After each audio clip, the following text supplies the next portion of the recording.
Some women are born into power. Others build it with their bare hands while the world sleeps. Linda Cottrell belonged to the second kind, the dangerous kind, the kind that moved mountains while everyone assumed she was simply rearranging furniture. The penthouse office sat silent in the hours before dawn, floor-to-ceiling windows revealing a city that sparkled like scattered diamonds against black velvet. Linda stood before those windows, phone pressed to her ear, her voice calm as still water, while she dismantled a competitor's hostile takeover attempt with 3 carefully chosen sentences. The man on the other end stammered his agreement, unaware that the quiet-spoken woman who'd just saved his company was the same person his team had dismissed during their board meeting. She ended the call and set the phone beside a framed photograph showing a different version of herself. In that picture, she wore a simple dress and a smile that reached her eyes, standing beside a man whose face radiated pure joy. David Edwards had looked at her that day like she'd hung the moon just for him. That was before success taught him to look through her instead. The memory pulled her backward through years to the day they met. David had been sitting in a coffee shop with blueprints spread across 3 tables. His hair disheveled, his eyes red from sleepless nights, sketching structural designs that were brilliant and completely unfunded. She'd been there for a different meeting, but something about his concentrated frustration had made her pause. When his pencil rolled off the table and stopped at her feet, she'd picked it up and glanced at his drawings before returning it. "You've got the support columns in the wrong configuration," she'd said, and he'd looked up with surprise that shifted into curiosity when she explained why his design would fail inspection. They'd talked for 3 hours about architecture and dreams, and the way buildings could tell stories through their structures. He'd bought her dinner with money he clearly didn't have, and she'd listened to his vision for creating spaces that would make people feel something beyond just shelter. She'd seen something rare in his passion, something untainted by greed or ego, just pure love for creating beautiful structures that would stand for generations and mean something to the communities they served. Their courtship had been brief and intense, filled with late-night conversations and shared dreams about the future they'd build together. David proposed beside a half-finished building he hoped to purchase someday, his hands shaking as he offered her a simple ring and promises about partnership and forever. She'd said yes without hesitation, already knowing she loved him more than she'd ever loved anything. Her mother had attended the wedding with reservation carved into every line of her face, standing at the edge of the celebration like someone watching a beloved daughter walk toward a cliff. After the ceremony, while guests celebrated with champagne and laughter, her mother had taken Linda aside into a quiet corner and spoken words that would echo through everything that followed. "Love makes fools of the wisest women," her mother had said, holding Linda's hands between her own weathered ones, hands that had built their own fortune through decades of careful strategy. "But wisdom keeps its counsel. Never show all your cards, daughter. A man who knows your full hand might fold when the stakes get high. Keep something back always, not as deception, but as protection." Linda had laughed then, dismissing the warning as her mother's cynicism born from bad experiences with men who'd tried to diminish her.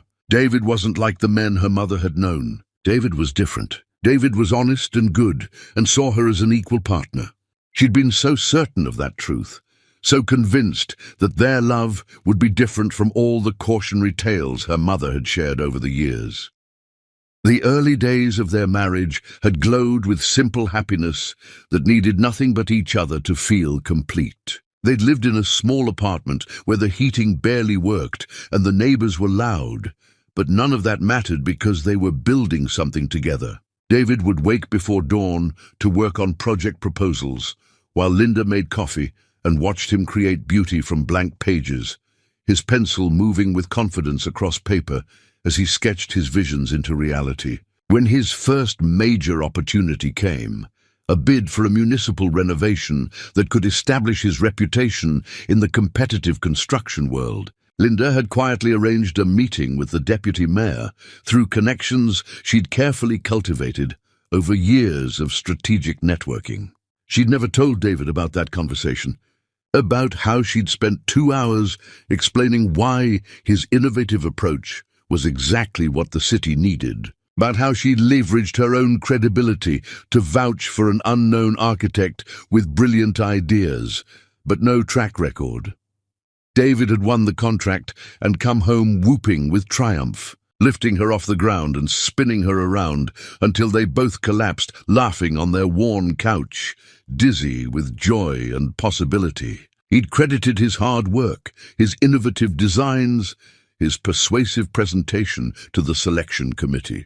She'd kissed him and agreed with everything, never mentioning the hours she'd spent behind the scenes, making sure the right people understood his potential before he even walked into that room. That became her pattern, the rhythm of their marriage. David would dream these magnificent dreams, and Linda would build the invisible scaffolding that made those dreams transform from possibility into reality, all while standing in shadows so complete that even David forgot she was there working on his behalf. Greg Farley had warned her about this approach during one of their quarterly meetings, back when they'd been running her holdings through offshore structures and shell companies that kept her name invisible from public records. "You're building him an empire and signing it with his name," Greg had said, concern evident in every syllable, his brow furrowed with worry for his oldest friend. What happens when he believes he's the empire? What happens when he forgets that the foundation was built by someone else? Linda had smiled and changed the subject, believing that love meant sacrifice, that marriage meant supporting your partner's confidence even if it required eroding your own visibility. She'd been managing wealth and property that would have placed her among the most powerful individuals in the city, controlling investments and holdings that generated more wealth than David could comprehend. Yet she'd chosen to be known simply as David Edwards' wife, the quiet woman who stood beside him at events and smiled pleasantly when people forgot to learn her name or ask about her own work. The devotion had been absolute and unwavering. When David fell ill with pneumonia that settled deep in his lungs and wouldn't break despite antibiotics, Linda had cancelled a property acquisition worth millions to sit beside his bed for 5 straight days and nights without sleep. She'd held his hand through fevers that made him delirious and calling out for his mother, had fed him soup when he was too weak to lift the spoon. He had read to him from architectural magazines when he was coherent enough to listen and find comfort in familiar topics. Greg had called repeatedly about time-sensitive decisions that required her immediate attention, but Linda had silenced her phone and chosen her husband's comfort over every business opportunity, over every deal that couldn't wait, because David needed her, and that was all that mattered in those frightening days. David had recovered and thanked her sweetly, holding her close and whispering that he didn't know what he'd do without her. But even then, even in that moment of genuine gratitude, she'd noticed something shifting in his expression when she tried to discuss his upcoming project challenges and offer solutions based on her own extensive experience. He'd patted her hand in a way that felt patronizing and suggested she shouldn't worry her pretty head about things she didn't understand, that these were complex matters he needed to handle himself.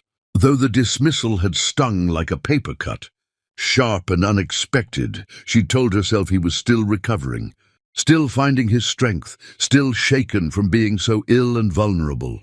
But the dismissals continued and grew more frequent. The city had awarded David the Westfield contract, the kind of transformational project that would cement his legacy and make his name synonymous with innovative urban development. He'd celebrated with champagne and speeches about vision and perseverance and the American dream of building something meaningful. Linda had stood in their kitchen, remembering the dinner she'd orchestrated with 3 council members, carefully steering conversation until they'd convinced themselves that David Edwards was exactly the innovator Westfield needed for its historic renovation. She'd arranged everything while making it appear that nothing had been arranged, that David's selection was inevitable, based purely on merit. David never knew that his greatest triumph had required her invisible hand guiding every crucial decision, smoothing every obstacle, opening every door before he even knew doors existed to be opened.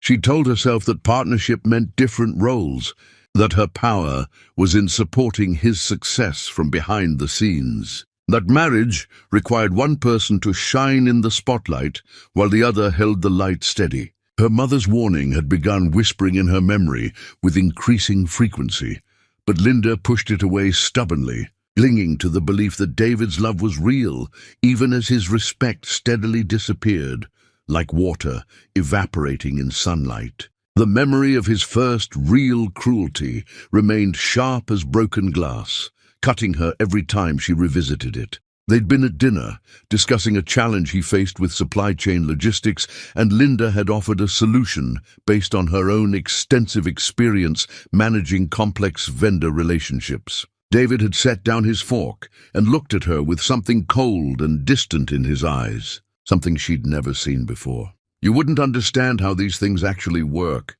he'd said, his tone polite but utterly dismissive, treating her like a child who'd interrupted adult conversation. "Maybe we should just talk about something else." She'd felt something crack inside her chest, a hairline fracture in the foundation of everything she'd believed about their marriage. But she'd smiled and changed the subject to safer topics, telling herself that stress was making him irritable, that the man she'd married was still there underneath the pressure. She'd been wrong about that too.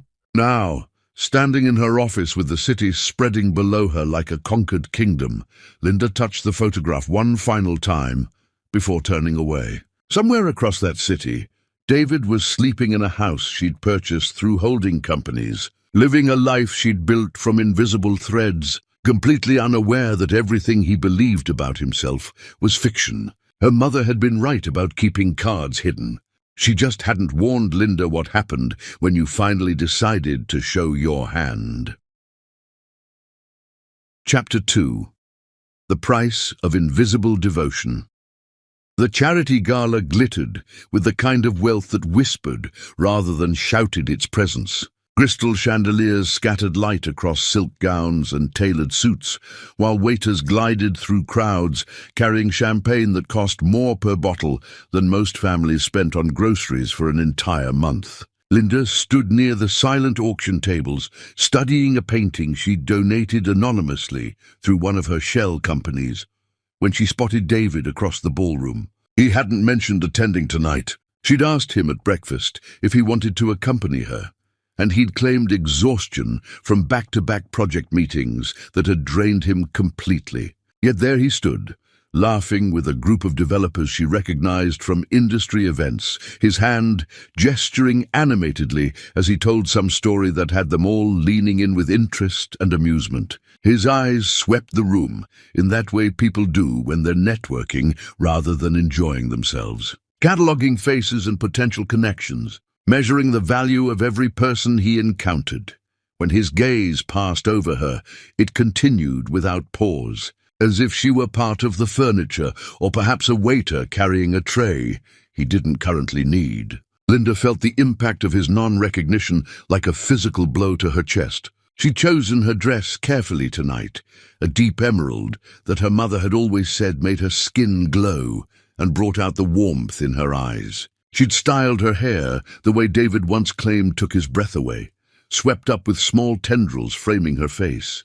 She'd come to this event specifically because she knew the mayor would be here, knew she needed to have a quiet conversation that would ensure David's next project proposal received favorable consideration from the City Planning Commission. But David had looked at her and seen nothing worth acknowledging, not even a polite nod across a crowded room. She watched him network for another hour, observing the way he commanded attention with the confidence she'd helped build through years of strategic support behind every success. When their paths finally crossed near the bar where people gathered to refresh their drinks, she'd smiled and touched his arm gently. "I didn't know you'd changed your mind about attending," she'd said, keeping her voice light, despite the hurt blooming in her chest. David had glanced at her hand on his sleeve like it was something distasteful, something he needed to brush away. I ran into some clients who mentioned they'd be here. Seemed like a good opportunity I couldn't pass up. He'd looked past her shoulder, already scanning for his next conversation, dismissing her presence before she could even respond to his explanation. "Will you introduce me?" Linda had asked, gesturing toward the group he'd been speaking with earlier. "I'd like to meet the people you're working with." His expression had shifted into something almost cruel, a flash of irritation crossing his features. "These are discussions about complex projects and technical specifications. You'd probably find them boring beyond comprehension." Then he'd walked away without waiting for her response, leaving her standing alone beside the bar while couples swirled past on the dance floor and people laughed at jokes she couldn't hear. Linda had excused herself shortly after, slipping into the cool night air where the sounds of the gala became muted and her breathing could return to something approaching normal. Greg found her standing beneath the building's overhang, struggling to keep her composure intact while rain began to fall in light mist around them. He'd taken one look at her face and understood immediately what had happened. "He's here, isn't he?" Greg had asked quietly, anger simmering beneath his careful control. She'd nodded, not trusting her voice to remain steady if she tried to speak. Greg had offered his arm with gentle courtesy, walked her to his car parked nearby, and driven her to an all-night diner far from the glittering gala and its painful memories. Over coffee that was terrible but honest, served in chipped mugs by a tired waitress. He'd listened while she tried to explain away David's behavior, tried to justify the dismissal as stress or preoccupation with important matters. "You're making excuses for someone who doesn't deserve them," Greg had said finally, his voice gentle but firm, carrying the weight of years watching this slow destruction. "I've watched you build everything he has. I've seen you sacrifice sleep to solve his problems that he couldn't figure out himself. I've witnessed you making yourself invisible so he could feel visible and important. And tonight, he looked through you like you didn't exist, like you were a stranger rather than his wife. When are you going to stop protecting him from the consequences of treating you like you're worthless?" Linda had stirred sugar into her coffee slowly, watching the crystals dissolve into darkness, transforming bitter liquid into something more palatable. "He's under tremendous pressure right now," she'd said, believing her own words even as they rang hollow. "Success changes people temporarily. The man I married is still there underneath all this. Is he—" Greg had reached across the chipped formica table and covered her hand with his touch warm and steady. "Or is this who he's always been? And you just kept making allowances until the allowances became your entire existence?" She'd had no answer for that question, so they'd sat in silence while the diner's neon sign buzzed overhead with electrical persistence and truck drivers came and went through the night, living lives that seemed simpler than hers, despite their own hardships. The pattern had continued deteriorating like a building slowly crumbling from foundation rot. David's greatest crisis arrived when his concrete supplier was exposed for using substandard materials in multiple projects, a scandal that threatened to destroy his flagship Westfield project before construction even began properly. The revelation could have ended his career, destroyed his reputation, left him liable for damages that would bankrupt him completely. Linda had spent 3 sleepless nights working her network with focused intensity, calling in favors from connections David didn't know she had, arranging for premium materials to be delivered at cost from suppliers who owed her for past assistance that had saved their own enterprises. She'd orchestrated a solution so seamless that David believed it was his own negotiating skills and professional relationships that had saved the project from disaster. He'd come home triumphant after resolving the crisis, opened expensive wine she'd stocked in their cellar for special occasions, and toasted his own brilliance with colleagues he'd invited over to celebrate. Linda had raised her glass and smiled while her mother's voice echoed in her memory. asking what she'd expected from a man who'd never had to acknowledge the hands that lifted him higher every day. Her mother called during those difficult days, some instinct telling her that Linda needed guidance and support. They'd met for lunch at a restaurant Linda's company owned, though her mother didn't know that detail about the property holdings in her daughter's portfolio. Over soup and sandwiches served at a corner table with privacy, her mother had studied Linda's face with the kind of perception that only comes from surviving similar storms decades earlier. "You've got that look," her mother had said with certainty. "The look of a woman convincing herself that giving everything means she'll eventually receive something back in return." "He's a good man underneath all this," Linda had insisted, needing to believe her own words. "He's just lost his way temporarily with all the success and pressure." Her mother had set down her spoon with deliberate care, choosing her next words carefully. "Darling, I taught you to be strong. I showed you how to build empires while men slept. But I forgot to teach you that some people will mistake your strength for a resource to be exploited rather than a gift to be treasured and honored. A man who forgets where his crown came from will eventually convince himself he was born wearing it, that he deserves it by right rather than through someone else's grace." The words had settled into Linda's bones with uncomfortable accuracy, but she'd changed the subject to lighter topics, unwilling to admit that her marriage might be dying while she still believed in resurrection and redemption. David had started bringing colleagues home without warning, expecting Linda to produce meals and hospitality on demand, regardless of her own schedule or plans. She'd become skilled at creating elaborate dinners from whatever was available in their pantry and refrigerator, at playing hostess while being treated like staff hired for the evening. One evening, 8 people arrived with David without any advance notice, and Linda had transformed their kitchen into a catering operation, producing courses that would have impressed restaurant critics with their presentation and complexity. She'd served wine with perfect pairings, ensured everyone's comfort with attentive care, and when she'd tried to join the conversation about the development project she'd secretly funded through 3 shell companies and dummy corporations, David had looked at her with barely concealed irritation. "Sweetheart, maybe you'd be more comfortable checking on dessert in the kitchen?" His tone had been pleasant enough on the surface, but the dismissal was absolute and clear to everyone at the table. She'd retreated to the kitchen while his guests discussed architecture and urban planning in the other room, topics she understood better than anyone at that table, and she'd felt herself becoming a ghost in her own home, transparent and irrelevant. Later, after everyone left and the house was quiet again, she tried to talk to David about basic respect, about partnership, about remembering that they were supposed to be a team building a life together. He'd accused her of being dramatic and needy, claimed he was exhausted from entertaining and didn't need her making problems out of nothing when he was already stressed. Linda had gone to bed alone that night, lying in darkness, while David stayed up reviewing plans in his office, the glow of his desk lamp visible under the closed door. She'd pulled out their wedding album from the nightstand drawer, opening it to the page where they'd exchanged vows in front of family and friends. The photographer had captured the moment when David looked at her during the ceremony, his expression full of wonder and promise and genuine love that she'd believed would last forever. Linda had traced his face in that photograph with gentle fingers, searching for any remnant of the man who'd gazed at her with such reverence on that beautiful day.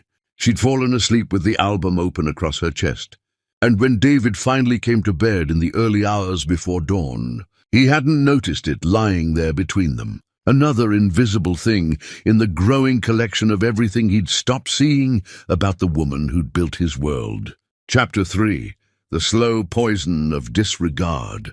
David's mother arrived like winter arriving early and unwelcome, cold and impossible to refuse without causing family conflict. She'd called from the driveway one afternoon, announcing that her residence needed extensive repairs that would take months to complete. and she'd be staying in their guest house temporarily until the work was finished. The repairs she mentioned never seemed to begin, and temporary stretched into permanence while she settled into their property like a conqueror claiming new territory she intended to rule. From her first morning on the property, she treated Linda with the kind of casual contempt that people reserve for those they consider beneath them by birth and breeding. Linda had prepared breakfast that first week with extra care, setting the table with their best china, making fresh pastries from scratch and elaborate fruit arrangements. Because David had mentioned his mother preferred elaborate morning meals that demonstrated proper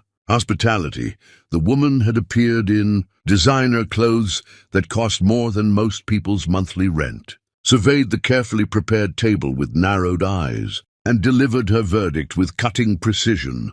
"I suppose this is what passes for hospitality in some households," she'd said, picking at a pastry before setting it aside with visible distaste. "David always did have peculiar taste in women. I told him during your courtship that he could do better. But young men rarely listen to their mothers about such matters."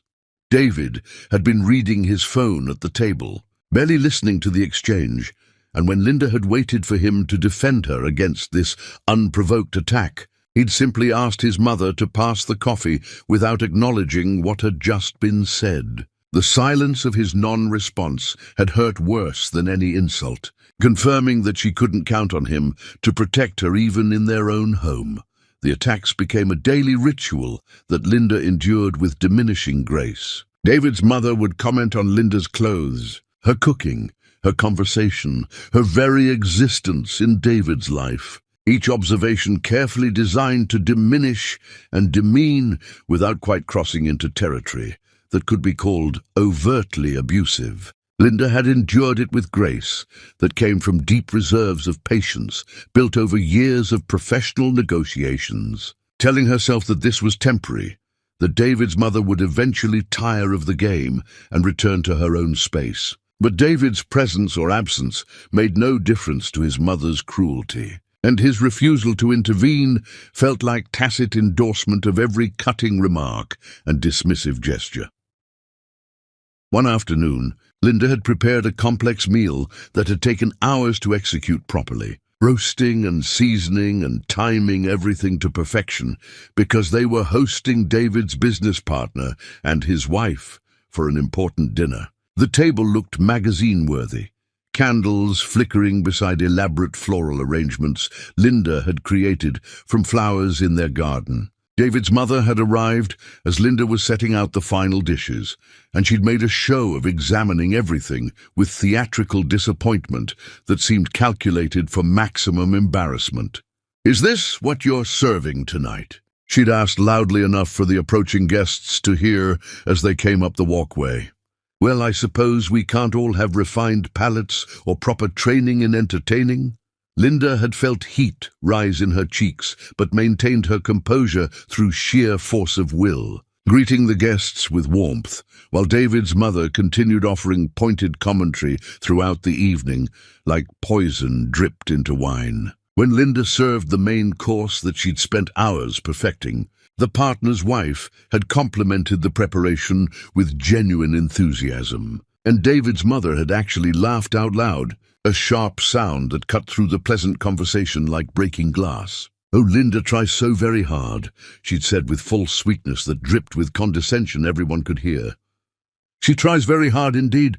It's almost admirable, really, how much effort she puts into appearing competent at domestic tasks." David had been refilling wine glasses at that moment. He'd paused with the bottle hovering over a glass, and Linda had hoped desperately that he would finally say something, would ask his mother to show basic decency, would remember that Linda deserved respect in her own home, where she'd worked so hard to create a welcoming atmosphere. Instead, he'd smiled awkwardly and made some weak comment about mothers being particular about certain things, treating his mother's viciousness as harmless personality quirk rather than the deliberate humiliation it was clearly meant to inflict. Linda had excused herself to the kitchen, standing with her hands braced against the counter, breathing slowly to maintain control over emotions that threatened to overwhelm her completely.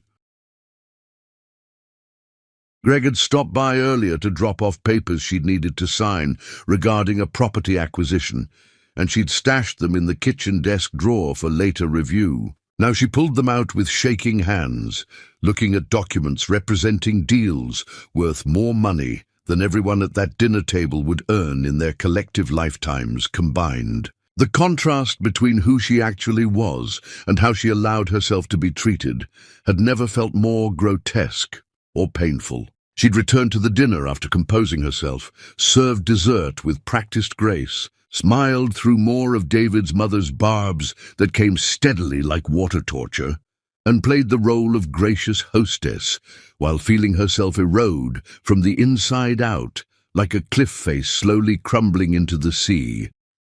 After the guests finally left and the house was quiet, she'd started cleaning up the remnants of the evening, and David's mother had cornered her in the dining room with deliberate intent. "You realize you're an embarrassment to him, don't you?" the older woman had said, her voice low and venomous, intimate in its cruelty. David could have married someone worthy of the Edwards family name, someone with breeding, with class, with proper social connections. Instead, he chose you, and now he's stuck pretending you're something you're not, while everyone can see the truth. Linda had met her eyes directly, refusing to look away. "David chose me because he loved me," she'd said firmly. Loved.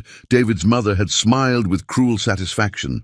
Past tense. How appropriate and accurate. "My son has outgrown you, dear. You were suitable when he was nobody, acceptable for a struggling architect with no prospects. But now he's somebody important with a reputation to maintain, and you're nothing but dead weight holding him back from his true potential. The sooner you understand that basic reality, the easier it will be when he finally admits it publicly and moves on to someone more appropriate." She'd swept out of the room in a cloud of expensive perfume, leaving Linda surrounded by dirty dishes and shattered illusions about her marriage. David had witnessed that entire exchange from the doorway where he'd been standing silently. Linda had seen him there, had watched him turn and walk away rather than defend her or challenge his mother's cruelty, and something fundamental had broken in that moment. She'd stood alone in her dining room, hands shaking, wondering how she'd become so worthless in the eyes of the man who'd once promised to cherish her above everything else in his life. The final blow to David's business enterprise had been averted through Linda's intervention, though he never knew how close to complete disaster he'd actually come during that frightening period. His business partner, a man Linda had never trusted despite her attempts to warn David about concerning behavior, had been systematically embezzling funds and positioning himself to absorb David's company when the inevitable collapse occurred according to his careful plan. Linda had discovered the scheme through her own extensive network, people who brought her information because they understood her reach and influence, even if David remained oblivious to his wife's true power. She'd compiled damning evidence, contacted appropriate authorities through carefully maintained channels that couldn't be traced back to her, and ensured the betrayer was removed before he could complete his theft of everything David had built with her invisible support. David had found the evidence in his office one morning, appearing mysteriously overnight like a gift from guardian angels, and he'd convinced himself that his own instincts had led him to investigate suspicious activity. He'd told Linda about the narrow escape over dinner, his tone suggesting she couldn't possibly grasp the complexity of what had almost happened to his business. She'd nodded and asked questions she already knew the answers to, letting him believe his own mythology while knowing she'd saved him from destruction. He'd never even detected approaching until it was almost too late to prevent. The party that changed everything had started innocuously enough. David announced he was hosting important people, told Linda to make arrangements for 40 guests, and implied her presence would be tolerated if she stayed unobtrusive and didn't interfere with important conversations. She'd transformed their home into a showcase that could have appeared in design magazines, hiring professional caterers, arranging elaborate flowers in every room, curating the kind of elegant atmosphere that wealthy people pretended was effortless, but actually required meticulous planning and execution. When guests arrived in expensive cars, Linda had greeted them at the door, welcoming each person with genuine warmth and directing them toward drinks and appetizers. David had circulated through rooms, introducing everyone to each other with practiced ease, his arm around various guests, his laughter loud and comfortable as he held court. Linda had watched him move through their home like a politician at a fundraiser, and she'd realized, with growing horror, that he was introducing everyone except her. People would glance at Linda with curiosity, wondering who she was, why she was there, what her connection to this event might be, and David would smoothly steer them away before they could ask questions or attempt conversation with her. She became a background figure, someone who existed at the periphery serving drinks, while David performed at the center, where all the light and attention focused.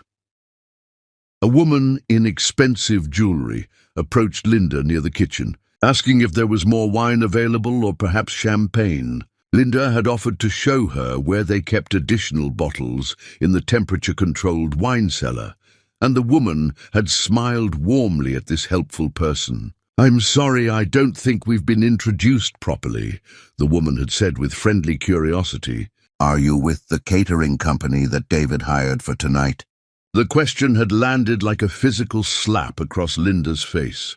She'd opened her mouth to explain that she lived here, that this was her home, her furniture, her carefully chosen art on the walls. But David's mother had appeared from nowhere like a predator sensing wounded prey. Her expression delighted with malicious glee. "Oh, this is David's wife," she'd announced loudly enough to draw attention from nearby conversations.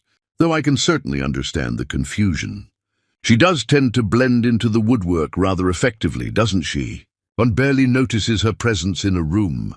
The woman had looked mortified, apologizing profusely for the mistake, but the damage was done and spreading. Other guests had turned to look, and Linda had seen herself through their eyes.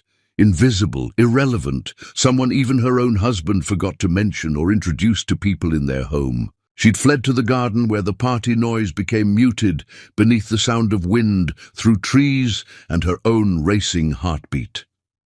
Greg had found her there, sitting on a bench with her arms wrapped around herself against the cool evening air, struggling to breathe normally. He'd removed his jacket and draped it over her shoulders with tender care, then sat beside her in silence for a long moment before speaking words she'd been both dreading and needing to hear. "Come with me," he'd said quietly but firmly. "Right now. Walk away from this and never look back. You don't owe him anything else."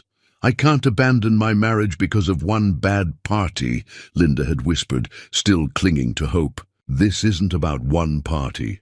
Greg's voice had carried a weight of accumulated grief from years of watching her suffer. "I've watched you disappear piece by piece, like an artist's drawing being slowly erased. I've seen you sacrifice everything to prop up a man who treats you like you're nothing. I've stood by, respecting your choice to love him. But Linda, there's nothing left of you to love him with. He's taken it all and given you nothing but contempt in return."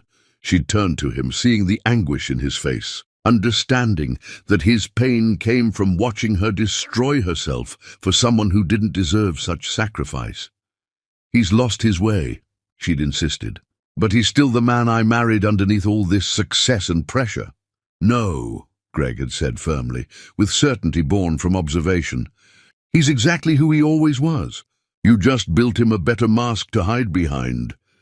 They'd sat in the garden until the party sounds faded and guests began leaving in their expensive cars. Linda had returned his jacket and gone back inside to clean up the remnants of the evening, finding David and his mother laughing together over some private joke in the living room. They'd looked up when Linda entered, and neither had acknowledged her presence, continuing their conversation as if she'd never arrived or perhaps had never existed at all. Linda had climbed the stairs to their bedroom, closed the door and finally allowed herself to cry, muffling the sound in pillows so no one would hear her grief and vulnerability. She'd cried for the marriage she'd believed in, for the man she'd thought David was, For the years she'd spent making herself smaller, while he grew larger on her sacrifice like a parasite feeding on its host. And when the tears finally stopped and her eyes were swollen, she'd lain in the darkness knowing that something inside her had shifted irrevocably, knowing that patience had limits and forgiveness had boundaries, knowing that she was approaching both edges. She just hadn't known yet how close she actually was to the final breaking point.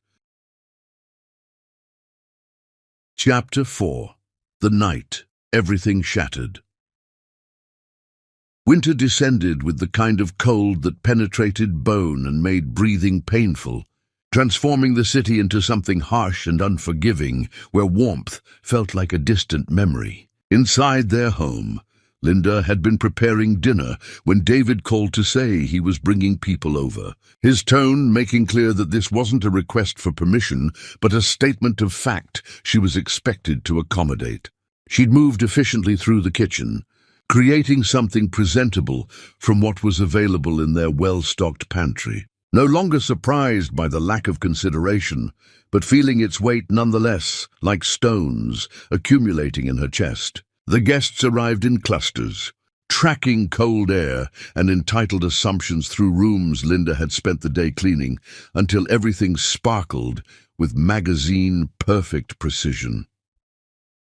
She recognized some faces from previous gatherings, people who'd looked through her before and would again tonight, as if she were transparent glass. David held court in the living room, his voice carrying that particular timbre of someone performing confidence for an audience, and Linda moved between kitchen and dining area, ensuring everyone had what they needed while staying peripheral to the actual gathering like a satellite orbiting a planet. David's mother materialized beside Linda as she was arranging glasses on a serving tray, her presence announced by expensive perfume that probably cost more than Linda's dress and the particular energy of someone preparing to inflict maximum damage. The older woman had been especially vicious lately, as if sensing that her window for cruelty might be closing and determined to maximize every remaining opportunity to wound. "You know what I find absolutely fascinating?" David's mother had said, not bothering to lower her voice despite guests in the next room. "How some women convince themselves that hanging around long enough equals belonging. It's quite pathetic when you think about it rationally." Linda had continued her work, refusing to take the bait this time, but David's mother wasn't finished with her performance. She'd followed Linda into the kitchen, cornering her near the sink, where escape required pushing past her, physically blocking the exit. "David tells me you've been emotional lately." She'd continued with false concern, coating real malice. "Needy, clingy, all those tiresome things that drive men away from wives who don't understand their place. Honestly, dear, you should have more pride than to cling to someone who's clearly finished with you and simply hasn't found the courage to say it directly." Something in Linda's expression must have shown through her careful control, because David's mother had smiled with genuine pleasure at landing a blow that drew visible blood. Linda had set down the dish she'd been holding with deliberate care, turned to face the woman fully, and spoken with quiet intensity that barely contained years of accumulated rage. "You need to leave this kitchen, now." "Excuse me?" David's mother's voice had risen with theatrical outrage, perfectly performed. "How dare you speak to me like that in my son's house?" "This is my house," Linda had said, each word precise and sharp. "And I'm asking you to leave this room immediately."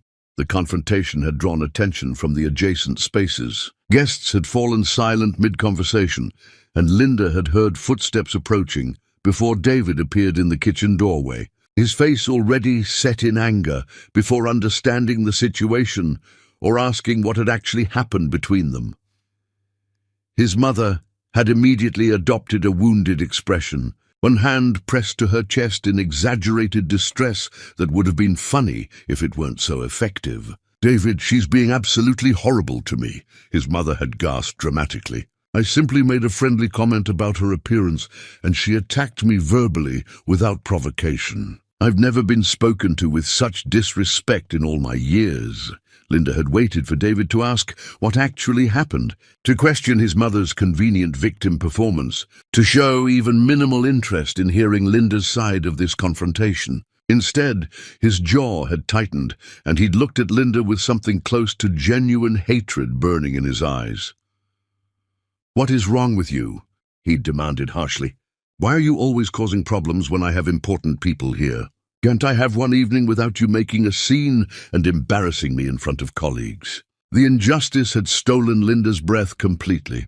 She'd tried to explain, to tell him that his mother had been deliberately cruel for weeks, but David had cut her off with a slashing gesture like he was swatting away an annoying insect. "I don't want to hear excuses," he'd said, his voice cold and final. "You're embarrassing me in front of my guests. This is completely unacceptable behavior." Linda had looked past him to where people clustered in the doorway, their faces showing varying degrees of discomfort and fascination, with the domestic drama unfolding before them like reality television. She'd felt humiliation rise like bile in her throat, but underneath it was something harder and sharper, something that had been building through months of systematic diminishment and erasure. "I'd like to speak with you privately," she'd said, keeping her voice level despite the tremor beneath that threatened to break through her control. David's expression had shifted into something ugly and frightening, something she'd never seen before in all their years together. He'd grabbed her arm hard, his fingers digging in hard enough to leave marks that would bruise purple, and dragged her toward their bedroom while his mother's delighted laughter followed them down the hallway like a soundtrack to Linda's humiliation. Behind closed doors, David had exploded with rage that seemed to have been waiting for permission to emerge from wherever he'd been keeping it bottled. "Who do you think you are?" he'd shouted, his face twisted with anger. "You think you can disrespect my mother in my house in front of my colleagues? You think you're important enough to make demands and set boundaries?" Linda had tried to defend herself, to explain that she'd simply asked for basic respect and decent treatment, but David hadn't been interested in hearing anything she had to say. His anger had escalated rapidly, fed by some internal fury that seemed disproportionate to the situation, and Linda had recognized with sudden, chilling clarity that this wasn't really about the kitchen confrontation at all. This was about accumulated resentment, about some part of David that had grown to genuinely despise her for reasons that had nothing to do with anything she'd actually done wrong. "You've given me nothing," he'd spat with venom. "You contribute nothing to this household or my success. You understand nothing about the pressure I'm under, the things I'm trying to accomplish in this competitive world. You're just dead weight, Linda, a burden I'm tired of carrying around." Each accusation had landed like a physical blow to her stomach, made worse by the knowledge that she'd built absolutely everything he was claiming as his own achievement through hard work. She'd started to tell him the truth, to explain who she actually was and what she'd done for him every single day, but the words died in her throat before they could form. What was the point? He'd never believe her, or worse, he'd believe her and resent her even more for making him feel small and dependent. What happened next occurred with nightmarish speed that left her mind struggling to process events. David had grabbed her blouse, and she'd heard fabric tear before fully understanding what was happening to her. He'd pushed her toward the bedroom door roughly, yanked it open, and shoved her into the hallway, where his guests still stood frozen, their eyes wide with shock at what they were witnessing. David's mother had positioned herself near the front door, as if anticipating what would come next in this performance, her face alight with vicious satisfaction that she'd been waiting to display. David had dragged Linda to the entrance, thrown open the door to the freezing night beyond, and pushed her out onto the street with enough force that she'd stumbled before catching her balance on the icy sidewalk. The cold had hit her like a wall of solid ice, biting through her torn clothes with teeth, stealing her breath completely. She'd turned back toward the house, toward the warm light spilling from the doorway, and seen David's mother standing there with triumph carved into every line of her face. "Look at you," the older woman had sneered with satisfaction, her voice carrying clearly through the winter air. "Let's see if any beggar will even want to pick you up off the street. You were never worth our family name or my son's time." Linda had stood there on the frozen street, her clothes torn, her body beginning to shake from cold and shock. surrounded by the kind of complete humiliation that should have broken her spirit entirely. But she didn't cry. Instead, something clicked into place inside her, some final piece of understanding that shifted everything in her perception. She'd reached into her pocket with fingers already going numb from cold, pulled out her phone, and made a single call with steady hands. Greg had answered on the first ring, his voice immediately alert despite the late hour. Linda had spoken 2 words, calm and steady and absolutely certain of what she needed. "I need you." She'd ended the call and stood there in the cold, waiting patiently. David and his mother remained in the doorway, their expressions showing confusion now, as if they'd expected her to beg or cry or collapse in despair. Instead, Linda had straightened her spine despite the cold, lifted her chin with dignity, and waited with the patience of someone who knew exactly what was coming. The sound of engines rumbling through the quiet neighborhood had started distant and grown progressively closer, and Linda had felt something like peace settle over her as headlights appeared at the corner, moving toward her in perfect military formation.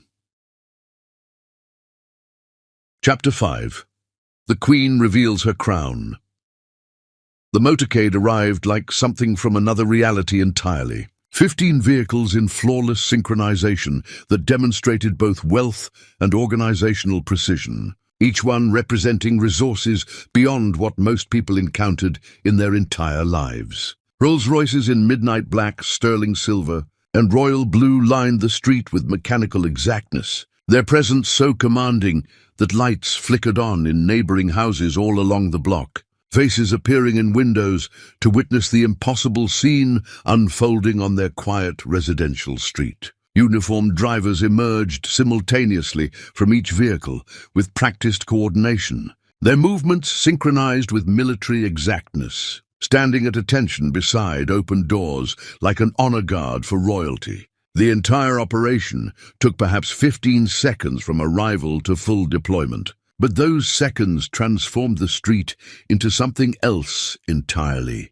announcing power with a subtlety that was somehow more intimidating than any ostentatious display could have achieved.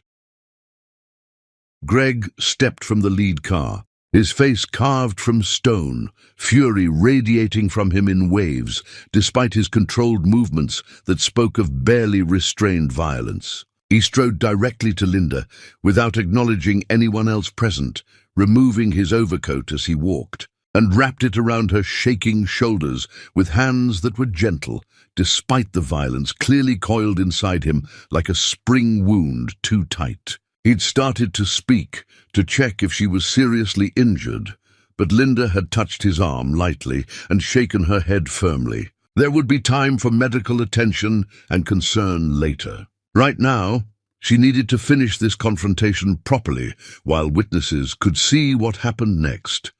David and his mother had frozen in the doorway like statues, their expressions shifting from confusion to dawning disbelief as they processed what they were seeing unfold before them. Guests crowded behind them in the entrance, phones emerging to capture footage of something they clearly didn't understand, but recognized as historically significant. The street had transformed into a theater with perfect lighting, and Linda had spent too many years on the wrong side of the curtain playing supporting roles.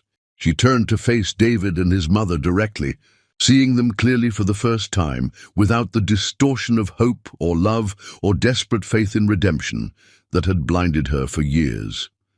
They looked small suddenly, diminished by their own cruelty rather than elevated by it. And Linda felt the weight of her hidden identity settling onto her shoulders like armor she'd forgotten she owned. "Your countdown starts now," she said, her voice carrying through the winter air with absolute clarity and calm finality that left no room for misunderstanding. Then she turned away from them, as if they'd already ceased to exist in any meaningful way, allowing Greg to help her into the car with gentle assistance. The door closed with the solid thunk of precision engineering, sealing her into warmth and safety, and through the tinted window she caught one final glimpse of David's face. confusion giving way rapidly to the first stirrings of comprehension that something catastrophic had just occurred in his life.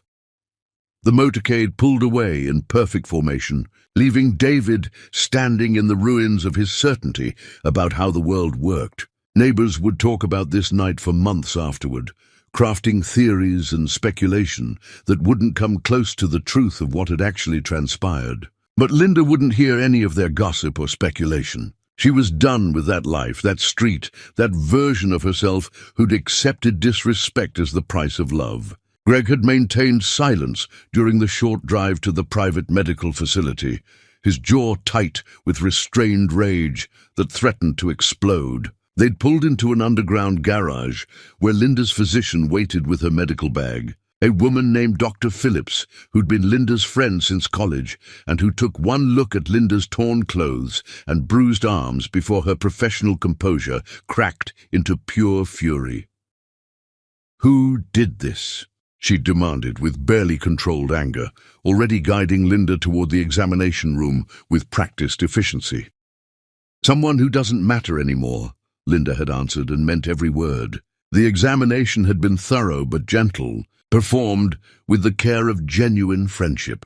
Dr. Phillips had documented bruises with careful photography, noting locations and severity with the precision of someone preparing evidence, even if Linda didn't think she'd need it for legal purposes. Afterward, wrapped in soft clothes that had appeared from somewhere in the facility's supply closet, Linda had emerged to find Greg on his phone, his voice clipped and efficient, as he issued instructions to people whose entire careers involved following his directions without question.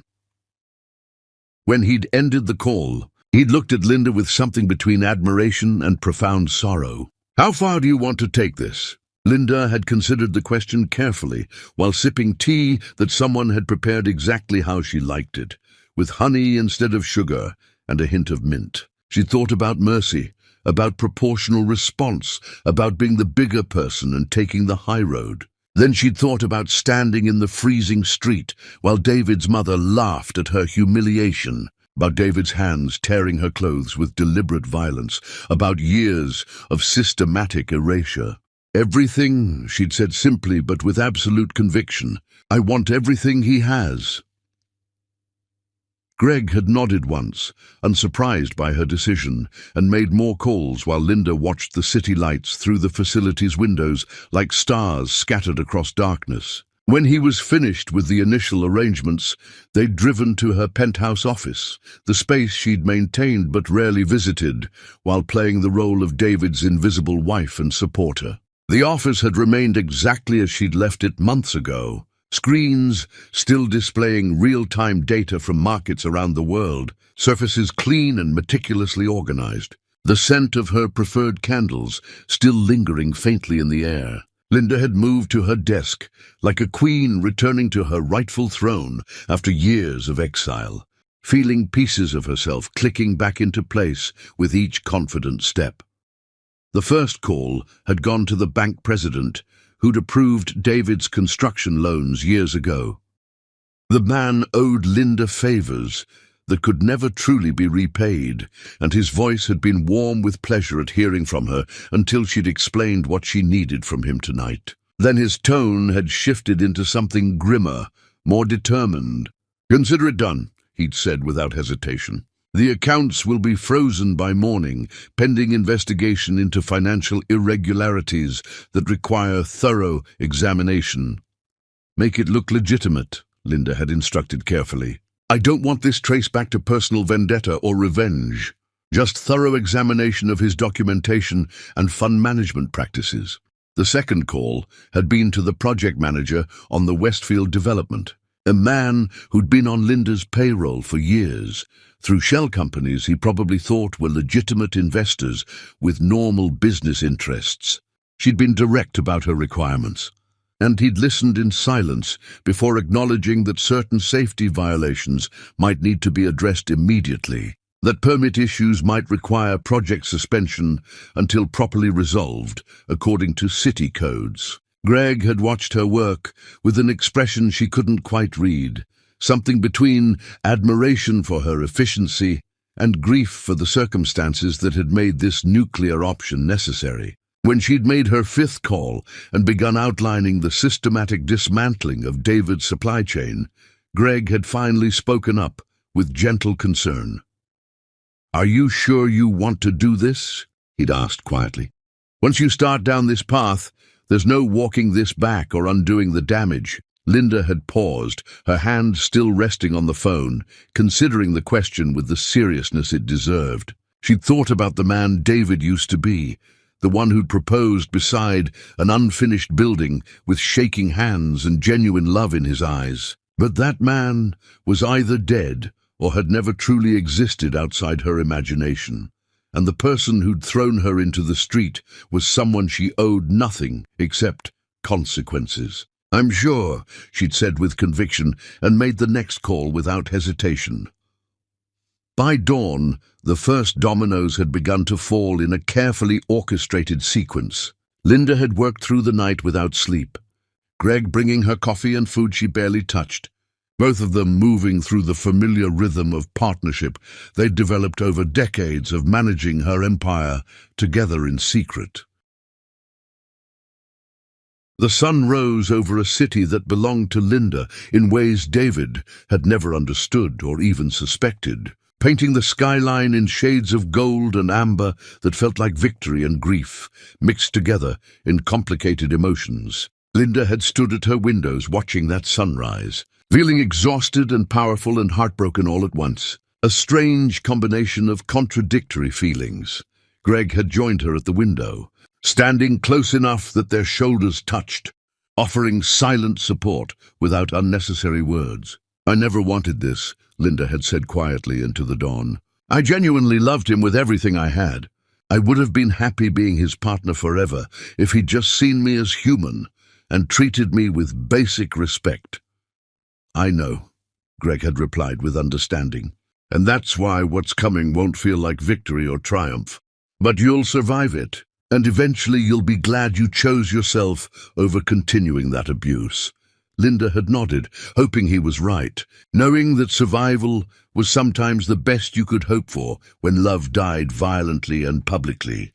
She turned away from the sunrise and back to her desk, where work waited and destruction needed careful orchestration, and she'd accepted that there was no going back to the woman who'd stood shivering on that street. That version of Linda was gone, burned away by betrayal and cold winter air, and what remained was something David should have feared all along. Chapter 6. The Empire Crumbles. David woke to the sound of his phone exploding with notifications, each ping and buzz carrying news of another catastrophe unfolding in real time. His first coherent thought was confusion, disorientation about why panic was flooding through his contacts before the sun had fully risen to illuminate the disaster. His second thought was Linda, a stab of guilt he quickly suppressed by telling himself she'd deserved what happened, that she'd been disrespectful and needed to learn her proper place in his life. The third thought never fully formed, because the first phone call shattered whatever defensive narrative he'd been constructing about last night's events. His accountant's voice had been nearly hysterical, explaining that all company accounts had been frozen overnight, that federal investigators were examining irregularities in financial documentation, that nothing made sense because the records had been absolutely perfect just yesterday afternoon. David had dressed in a daze, his mind refusing to process the magnitude of what he was hearing from multiple sources. The Westfield project, his masterpiece, his legacy that would define his career, had been shut down by city inspectors citing permit violations and safety concerns that hadn't existed during the multiple inspections already passed by the same department. Contractors were walking off the site claiming unpaid invoices for work completed, but David had paid every bill on time through proper channels. He was absolutely certain of that, except somehow the money had vanished into accounts he'd never authorized or even known existed. His business partner arrived at the house before noon, wild-eyed and furious beyond reason, demanding explanations David couldn't provide because he had none himself. Together, they'd tried calling their primary investor, only to discover the line had been disconnected completely. Secondary contacts weren't returning messages or answering emails. Lawyers were suddenly unavailable when David desperately needed legal advice. It was as if every connection David had carefully cultivated over years of networking had simultaneously dissolved overnight like sugar in hot water. His mother had watched the chaos unfold with growing terror, her earlier triumph completely evaporated and replaced by dawning comprehension. She'd tried calling her own connections, people she'd known for decades, but conversations ended abruptly with flimsy excuses, doors closed with polite but firm finality, and the social network she'd relied upon seemed to have collectively decided she no longer existed in their world. "This is Linda's doing somehow," she'd announced, her voice shrill with panic. "She's somehow orchestrating this destruction." David had wanted to dismiss that as paranoid nonsense, wanted to insist that Linda was nobody with no power to affect anything in the real world. But doubt had begun creeping into his certainty like water seeping through cracks. The timing was too perfect, the destruction too comprehensive, too precisely targeted at everything he'd built with such care. He'd tried calling Linda's phone repeatedly, but the number was disconnected entirely. He'd driven to the small apartment where he'd assumed she might have gone to stay with family members. But nobody there had seen her or had any idea where she'd gone after last night. Mutual friends suddenly couldn't meet with him, claiming busy schedules with expressions that suggested they knew something he didn't about what was happening. The world David thought he understood was revealing itself to be built on foundations he'd never actually examined properly. The devastation continued with relentless precision throughout the day. His largest client, a resort development company that represented nearly half his projected revenue for the year, cancelled their contract without warning. No explanation beyond vague references to restructuring and strategic realignment. But David had spoken to their CEO just days ago, and everything had been enthusiastic optimism about their partnership. Something had changed dramatically. Someone had made a very persuasive call, and David was beginning to understand that the someone might have been Linda somehow. His business partner, emboldened by the chaos and sensing opportunity, had chosen this moment to challenge David publicly in front of remaining staff. During a tense meeting in the conference room, the man had stood up and delivered an accusation that hit like a knife between David's ribs. "You've been riding on luck and other people's work all along," he'd said, his voice carrying to everyone assembled. "Every major success you've claimed came too easily. Doors opened too perfectly. And now that whatever was propping you up is gone, we're seeing what you actually are without that support. Nothing but an empty suit." The accusation had sparked something in David's memory, connections beginning to form that he didn't want to acknowledge or examine closely.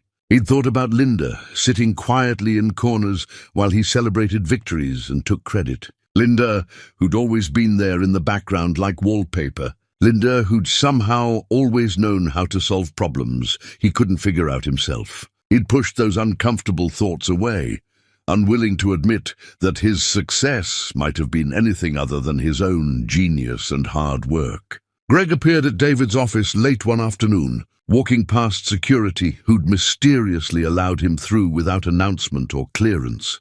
He'd stood in the doorway of David's increasingly empty workspace, his expression carrying pure disgust, and delivered his message with cold precision.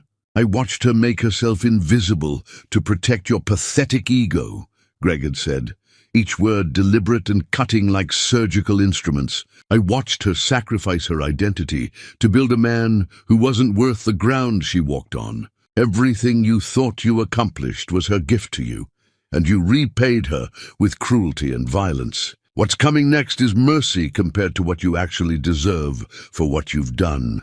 David had tried to respond, to defend himself, to demand explanations and answers. But Greg had already turned and left, leaving David alone with implications that were becoming impossible to ignore or rationalize away. He'd pulled up Linda's name on his computer, searching for information he'd never bothered to learn about his own wife during all their years together. The results had been sparse, carefully scrubbed from public records, revealing nothing except the growing suspicion that he'd never actually known who she was, beyond the role she'd played for him. His mother had tried to maintain her superiority, insisting this was temporary chaos, that their family name carried weight that Linda could never touch or undermine. But her voice had lacked its usual conviction, and when David had snapped at her to be quiet because he couldn't think, the first real crack had appeared in their alliance of cruelty against Linda.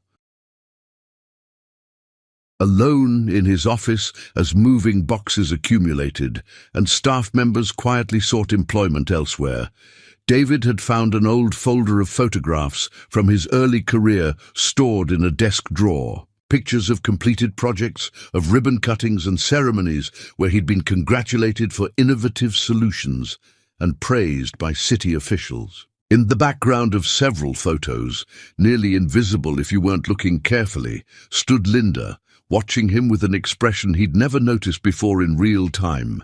Pride mixed with something sadder, something that suggested she'd known even then that he'd never acknowledge her role or give her credit. He'd traced her face in those photographs with shaking fingers, seeing her properly for the first time, understanding too late that every success he'd celebrated had been built on her invisible labor and connections. Every victory had been her gift wrapped in his name, and he'd thrown her away like garbage because he'd been too small and insecure to see how large she actually was.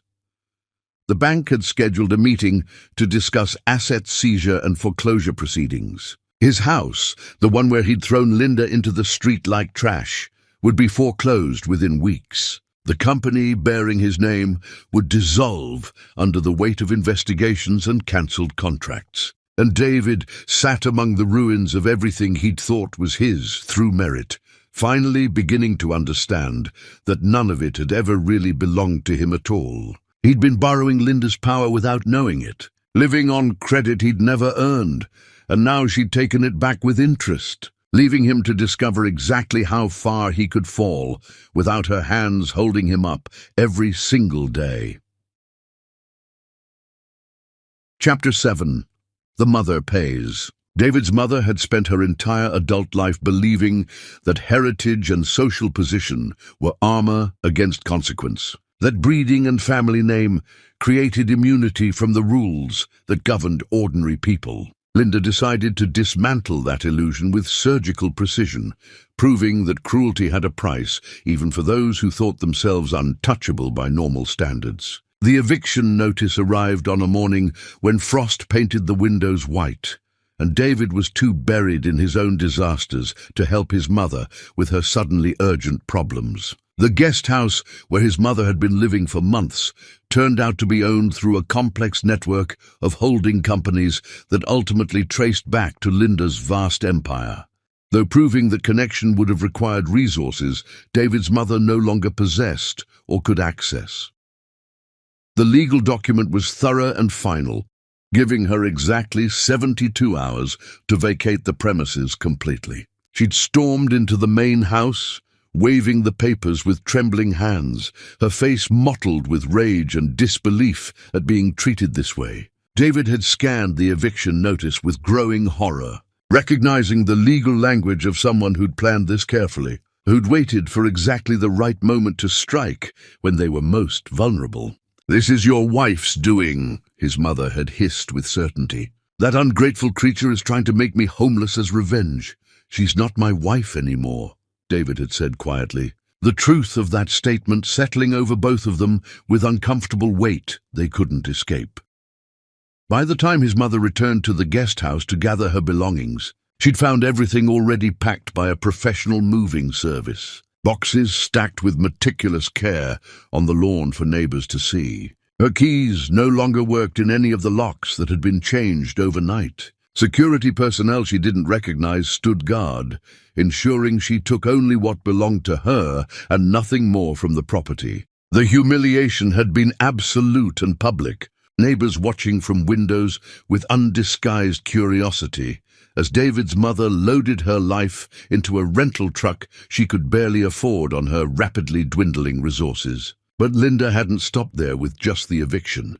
The country club where David's mother had spent decades judging other women and cultivating her reputation as someone important received an unexpected windfall. An anonymous donation so substantial that the board couldn't refuse it without looking foolish. The donation came with one specific condition, delivered through lawyers who made clear that certain members were no longer welcome on the premises. David's mother's lifetime membership was revoked with cold efficiency that left no room for appeal or negotiation. She discovered the cancellation when she'd arrived for her regular bridge game, dressed in designer clothes that now represented most of her remaining assets. Ready to hold court among women she'd considered her social inferiors for years. The club manager had intercepted her at the entrance with an expression of rehearsed sympathy that barely concealed his satisfaction.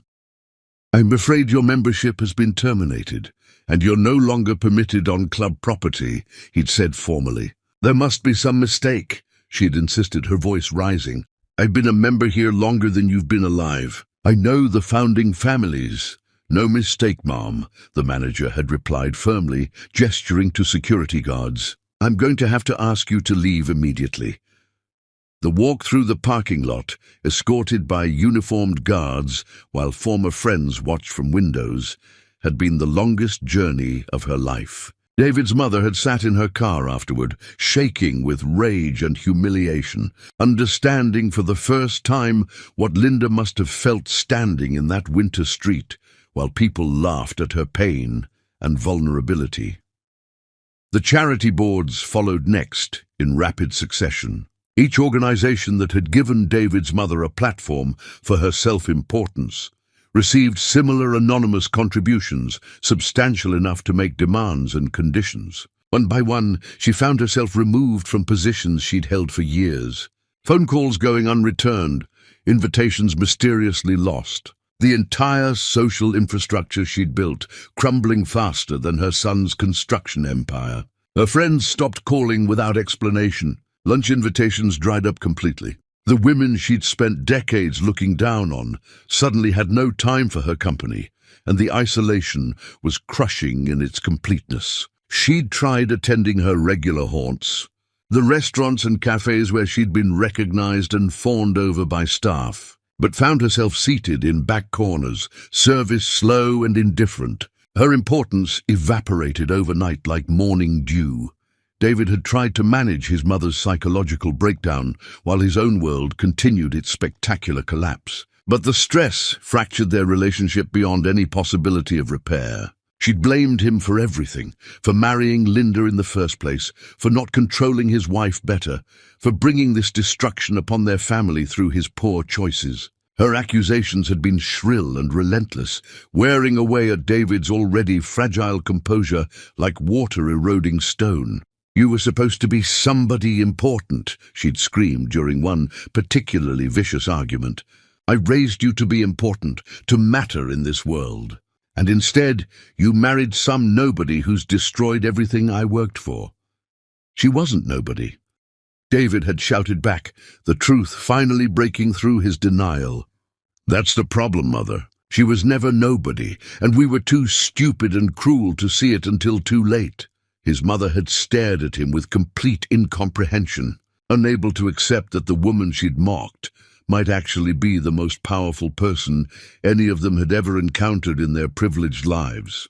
She'd retreated to the tiny apartment she'd been forced to rent in a neighborhood far from her previous standards, a space so far below her expectations that every moment inside it felt like punishment for sins committed. Greg had found her there one afternoon, having tracked her down through means she couldn't begin to understand or trace. He'd knocked politely on her door, and when she'd opened it to find him standing there in clothes that cost more than her monthly rent, her first instinct had been to slam the door in his face. But something in his expression had frozen her in place with fear. "Linda forbade me from completely destroying you," Greg had said, his voice quiet but carrying absolute authority. She said you weren't worth the energy, that leaving you with the scraps of your former life was sufficient consequence. I argued against that mercy, but Linda is better than the people who hurt her so deliberately. David's mother had opened her mouth to deliver some cutting remark, some attempt to reclaim her dignity and superiority, but Greg had continued speaking before she could form words. If you ever speak her name again, if you ever try to contact her or spread lies about her, that mercy ends immediately, he'd said with chilling certainty. And you'll discover there are worse things than losing your club membership and your social standing. Do you understand me perfectly? She'd understood with crystalline clarity, the threat clear enough that she'd simply nodded, watching Greg walk away and leave her standing in the doorway of her diminished life. Later, alone in her apartment, surrounded by belongings that no longer fit the cramped space, David's mother had looked at photographs from better days, seeing herself smiling at parties and events that felt like they'd happened to someone else in another lifetime. She'd called David that evening, her voice small and broken by defeat. "I'm sorry," she'd whispered, "for all of it, for everything we did to her." But apologies couldn't rebuild what had been destroyed, and David had hung up without responding, leaving his mother alone, with the consequences of a lifetime of cruelty finally coming home to roost in her twilight years. In her penthouse office, Linda had received Greg's report about his visit to David's mother, and she'd felt absolutely nothing. No satisfaction, no vindication. Just a hollow acknowledgement that some people never learned kindness until they experienced its absence. She'd moved on to other work, other concerns, letting David's mother fade into the irrelevance where she belonged. Chapter 8. The Revelation and the Refusal. David's investigation into his own collapse had led him down paths he'd never known existed in his comfortable world. A banker mentioned offshore accounts Linda managed with expertise. A lawyer referenced the property holdings she'd assembled across multiple cities. A contractor spoke casually about anonymous investment groups that everyone in the industry knew were fronted by the same brilliant woman operating behind carefully constructed corporate veils. Each conversation was a puzzle piece that David assembled with growing horror, constructing an image of someone he'd shared a bed with for years, but had never actually seen or known. The full revelation came when David finally cornered Greg outside a restaurant, desperate enough to wait in the cold for 3 hours until the man emerged from a dinner meeting. Greg had looked at him with such pure contempt that David had actually stepped backward instinctively, but desperation had pushed him forward again despite his fear. "I need to understand what's happening to my life," David had said, his voice cracking. "Please. I know Linda's behind this somehow, but I don't understand how she could do any of this. She's just a housewife. She doesn't have the resources or connections to do what's being done to me." Greg had studied him in silence for a long moment that felt eternal before, pulling out his phone and making a call that consisted mostly of listening. When he'd ended it, he gestured toward a car idling at the curb with its engine running. "Get in," he'd said flatly. "It's time you learned who your wife actually was." The drive had been silent and tense, David's anxiety building with each passing block through the city. They'd pulled into an underground garage beneath a tower David recognized as one of the city's most prestigious buildings, where only the wealthy maintained offices. The elevator had required a key card Greg produced from his wallet, taking them to the top floor where the doors opened onto an office that stole David's breath completely. Floor-to-ceiling windows revealed the city spread below like a conquered kingdom, awaiting orders. Multiple screens displayed real-time data from markets around the globe, tracking movements of wealth that David couldn't begin to comprehend. The space radiated power and success so complete that David felt himself shrinking, just standing there, breathing the air. And in the center of it all sat Linda's desk, her name engraved on a crystal plaque that reflected light like ice catching fire. Greg had walked David through the office in complete silence, letting the evidence speak for itself without commentary. Files on projects Linda had funded with her personal wealth. Contracts bearing her signatures through various corporate entities. Photographs of properties she owned across the city, the state, the entire country. An empire built in shadow. The scope of her holdings was so vast that David's brain struggled to process the magnitude of what he was seeing displayed on walls and screens. "She built all this while married to me," David had whispered in disbelief.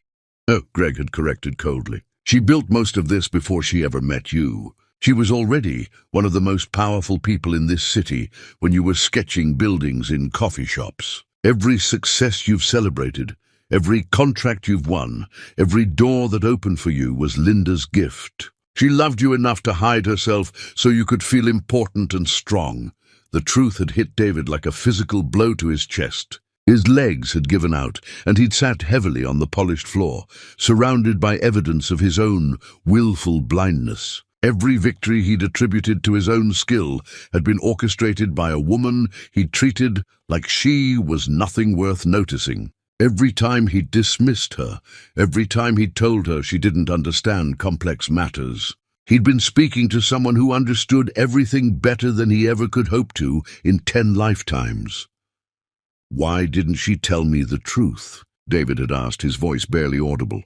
"Because she loved you," Greg had said, each word sharp as a blade cutting flesh. "Because she wanted you to feel strong instead of eclipsed. Because she believed marriage meant partnership, not competition. Because she was better than you deserved."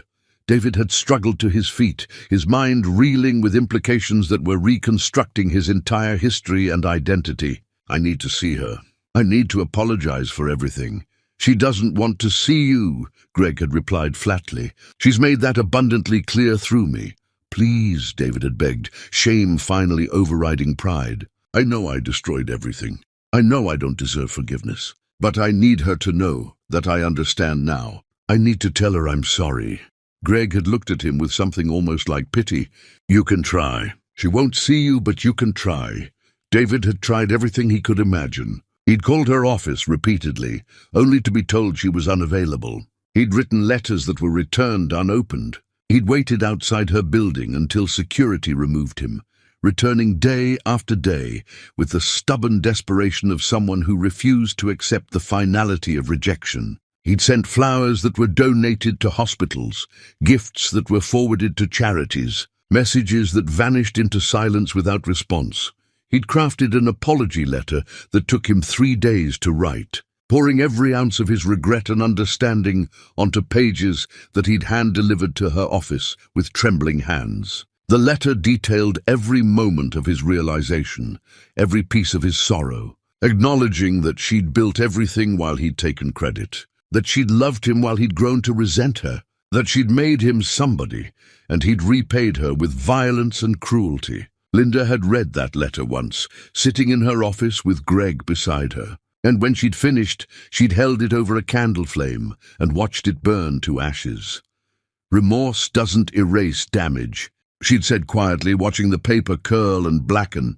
"He had every chance to see me, to value me, to treat me with basic human decency. He chose cruelty at every opportunity, and now he wants forgiveness because facing consequences is uncomfortable. I hope he lives a long life thinking about what he lost." Greg had taken the ashes and disposed of them, while Linda turned back to her work, finishing the chapter of her life that had included David Edwards with the same decisive finality she brought to closing unsuccessful business deals. Meanwhile, Linda had been healing in ways she hadn't known she needed after so many years of damage. Greg's presence in her daily life had shifted from business partner to something deeper, and she'd allowed the development naturally without forcing or rushing, simply letting trust rebuild at its own organic pace. They'd worked together during the days, managing her empire with genuine partnership where both voices mattered. And in the evenings, they talked for hours about everything and nothing, rebuilding her capacity for intimacy. One evening, Greg had taken her to the university where they'd first met, decades ago, when they'd both been young and certain about futures that hadn't materialized the way they'd expected. They'd sat on the steps where they'd studied together countless nights, and Greg had spoken with the kind of vulnerability that took real courage to display. "I fell in love with you the day you argued with Professor Bennett about wealth distribution," he'd said, his voice soft. "You were on fire, brilliant and passionate, and you won the debate so completely that even Bennett had to concede your points gracefully. I thought you were the most extraordinary person I'd ever met." "That was over 20 years ago," Linda had replied, surprised by the confession. "I know," Greg had said. "I watched you marry David, and I thought you were making a mistake, but I respected your choice. I stayed close because being near you in any capacity was better than being apart. I watched him diminish you, and I said nothing because you'd chosen him, and I had to honor that. But Linda, you were always extraordinary. You didn't need him to be complete. You were already everything." Linda had cried then, not from pain, but from the relief of being truly seen after so many years of invisibility. Greg had held her while she wept, offering comfort that asked for nothing in return. And Linda had felt something inside her begin to heal, pieces of herself knitting back together, stronger than before. She'd filed for divorce, with papers that arrived at David's temporary apartment like a final verdict. He'd signed them without contest, because he knew he had no grounds to refuse, knew that any attempt to fight would only reveal more of his failures. The legal dissolution of their marriage had been quick and cold, erasing years with the stroke of a pen. David had tried one final time to reach her, showing up at her office building in pouring rain, kneeling on the sidewalk, begging security cameras he hoped she was watching to give him just 5 minutes to speak his piece. Linda had seen the footage, had watched him break down in public, and felt nothing but a distant sadness for the man he could have been if he'd chosen differently at every turn. She'd asked security to escort him away and ensure he didn't return to her building.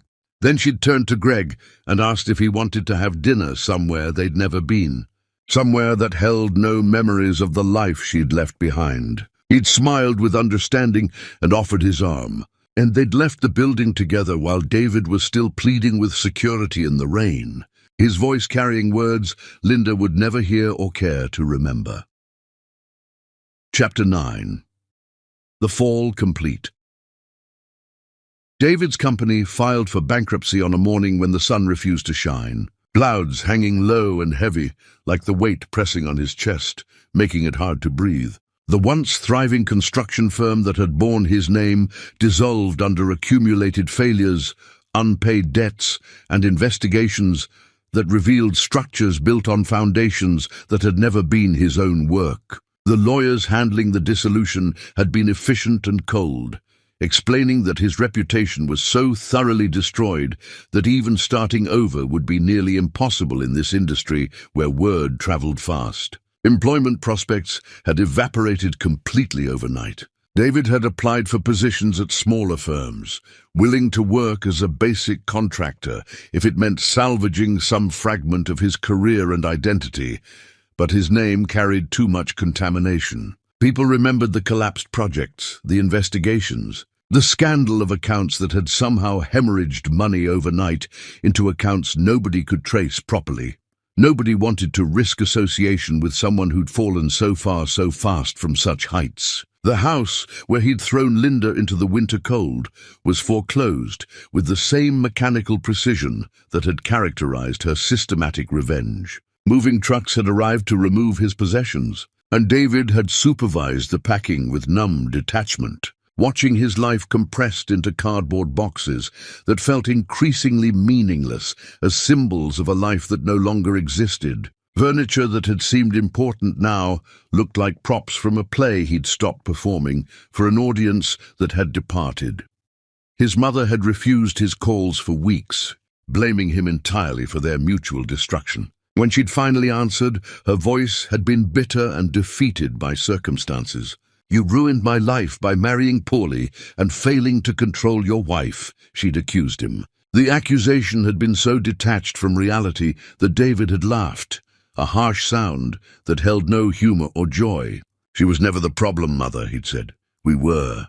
We took someone extraordinary and treated her like garbage because we were too small to recognize what we had."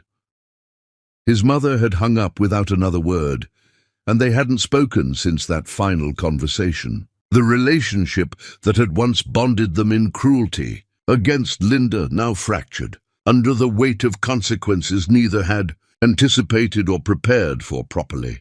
David moved into a small apartment in a neighborhood far from the luxury he'd taken for granted, carrying boxes of possessions that represented the remnants of his former life. The isolation was complete and absolute. Friends had abandoned him, colleagues had distanced themselves professionally, and the social circles where he'd once moved effortlessly now closed ranks against him like a fortress with raised drawbridge. David found himself alone in ways he'd never experienced during his comfortable life, understanding for the first time what Linda must have felt, watching him dismiss her repeatedly while people she'd helped looked through her as if she were invisible furniture.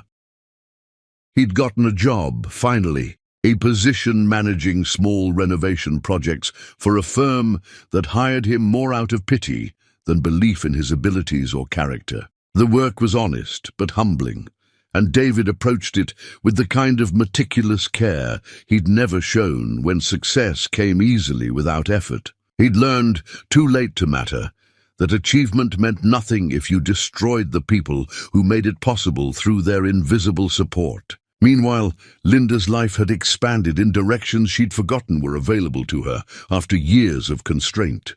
Greg's presence had become central to her days, not replacing what she'd lost with David, but offering something entirely different, something based on mutual respect and genuine partnership between equals. They'd worked together seamlessly, managing her empire with combined expertise that created results neither could achieve alone. And in the evenings, they discovered that decades of friendship had built foundations for something deeper and more meaningful. Greg had taken her to concerts Linda loved, but David had dismissed as boring and pretentious. They'd visited galleries where Linda could spend hours analyzing art without anyone sighing impatiently behind her checking their watch. They'd traveled to places Linda had wanted to explore, and Greg had been genuinely interested in her thoughts and perspectives rather than treating her opinions as background noise to be tolerated.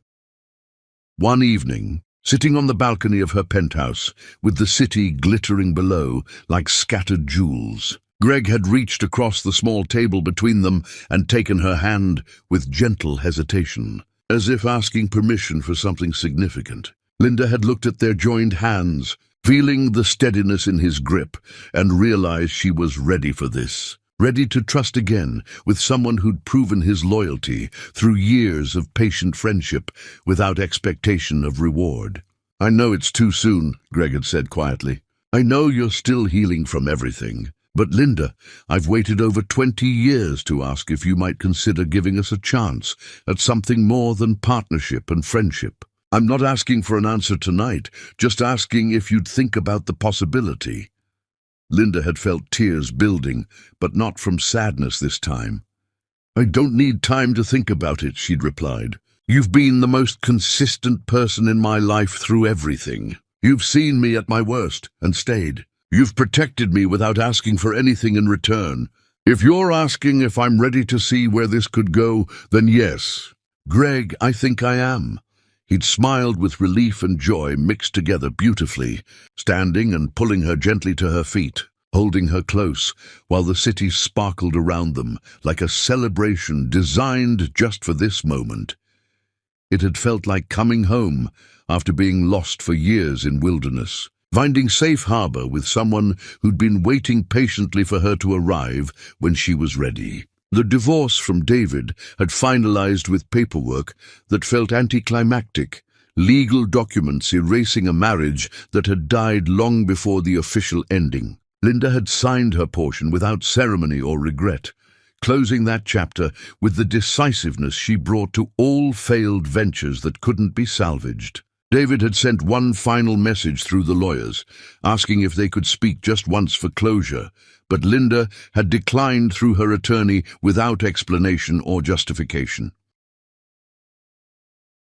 Some conversations weren't worth having, Some apologies came too late to matter, and some damage was too complete to be worth examining in detail. David would have to live with what he'd done, carry that weight for the rest of his life like chains, and Linda refused to make his guilt her problem to solve or manage. David had received the final divorce papers alone in his small apartment, surrounded by boxes he hadn't bothered to unpack because the space felt temporary, even though it was probably permanent. He'd held the document proving his marriage was overseeing Linda's signature beside his own, and understood that this was the last connection between them that would ever exist in any form. He'd thought about writing her one more letter, trying again to express the magnitude of his regret and understanding. But what was the point of more words? Words couldn't reconstruct what he'd demolished through years of systematic cruelty and neglect. Apologies couldn't resurrect the woman who'd loved him before he'd killed that love through his deliberate actions and violence. He was left with nothing but the crushing weight of understanding exactly what he'd lost, and knowing that no amount of remorse could bring it back or change what he'd done. In his tiny apartment, surrounded by the wreckage of his former life, David had pulled out old photographs from better days when hope still existed.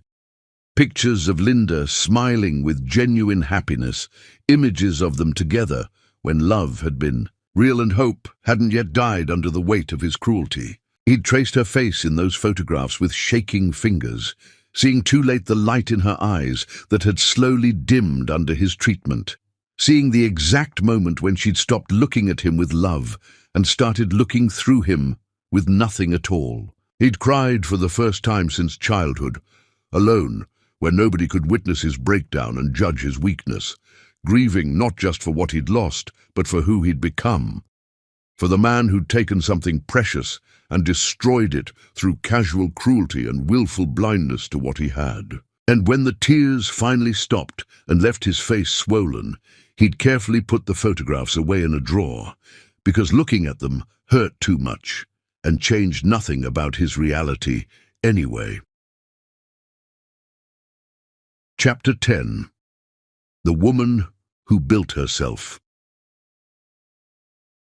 Z2, garden overlooking the ocean, had been chosen specifically for its natural beauty and sense of intimacy, away from crowds. No grand ballroom, no spectacle for strangers to gawk at, just a small gathering of people who genuinely loved Linda and Greg, watching as they committed to building something together based on mutual respect. The ceremony was simple but profound, vows spoken with the weight of decades of friendship behind them, giving depth to every promise. Greg's voice had trembled slightly when he'd promised to stand beside her as an equal partner always, to celebrate her strength rather than fear it, to love her exactly as she was rather than trying to reshape her into something smaller and more manageable for his ego. Linda had spoken her own vows with clarity that came from hard-won wisdom, purchased through pain. She promised honesty and genuine partnership and the courage to remain fully visible even when it would be easier to hide parts of herself again. When they'd kissed to seal their marriage, the small group of guests had applauded with genuine joy, and Linda had felt happiness bloom inside her chest, untainted by doubt or fear, or the need to diminish herself for someone else's comfort or insecurity. This was what partnership was supposed to feel like, what marriage could be when both people respected each other completely, without reservation. The months that followed had proven the foundation solid and built to last. Linda and Greg worked together, managing her empire, their combined expertise creating synergies that benefited everything they touched with their partnership. Greg never tried to claim credit for her ideas, never dismissed her insights, never made her feel invisible or less than. Instead, he'd encouraged her to step fully into her public role, to let the world finally see who she'd always been beneath the disguise she'd worn. Linda's first major public appearance had been at a charity gala, and when reporters had asked about her seemingly sudden rise in prominence, she'd smiled and corrected their assumption gently. "I've been building my holdings for over 2 decades," she'd said calmly. "People just weren't paying attention because I preferred it that way. But circumstances change, and so do strategies." The revelation had sent ripples through circles that mattered, people examining connections and tracing patterns they'd missed. Linda's name appeared in publications and on buildings, her company logo becoming recognized. She'd stepped from shadows into light, claiming space that had always belonged to her. Greg stood beside her at every event, never in front or behind, but next to her, where true partners belonged. David's fate played out with quiet desperation, far from Linda's attention or concern. He'd rebuilt a small fraction of his former career through grinding effort and humility he'd never possessed before. The work was honest, but limited. He'd see her name on buildings, her face in publications, and each sighting reminded him of everything lost. He never remarried, never recovered status, living with knowledge that he'd held something extraordinary and crushed it deliberately. His mother died alone and bitter, having driven away everyone.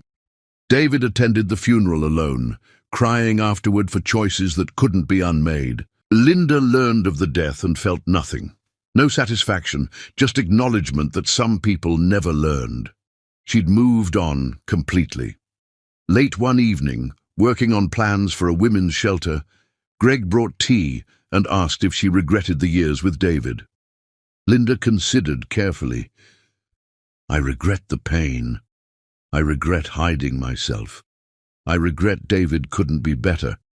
But I don't regret the lessons about self-worth, about the difference between sacrifice and self-destruction. Those lessons brought me here, to you." Greg kissed her gently, promising to prove partnership could be extraordinary. One afternoon, Linda stood on the street where David had thrown her out. The house had become a resource center for women rebuilding lives. Standing in summer sunshine, Linda felt the weight finally lift. She'd been thrown away, but had been holding the power all along. Greg's car arrived, and Linda climbed in beside the man who'd loved her invisible and visible. As they drove away, Linda looked forward, ready for everything ahead. She'd survived, discovered her strength, and now was finally free to be exactly who she'd always been. The empire had always been hers. Here are 6 powerful lessons from Linda's story. Never make yourself invisible for someone else's comfort. True partnership celebrates your strength, not requires you to hide it. How someone treats you when you're vulnerable reveals their true character. David's cruelty in that moment showed who he'd always been beneath the surface. Your mother's warnings about protecting yourself aren't cynicism, they're wisdom. Keep something back not as deception, but as self-preservation. The person who dismisses your contributions will eventually believe they achieved everything alone. Invisible support often breeds entitlement, not gratitude. Walking away from disrespect isn't giving up, it's finally valuing yourself. Sometimes the most powerful thing you can do is stop accepting unacceptable treatment. Real love makes you more visible, not less. If you're shrinking yourself to fit someone's ego, you're in the wrong relationship. Your worth isn't determined by someone else's ability to see it. Linda had the power all along. She just had to stop giving it away.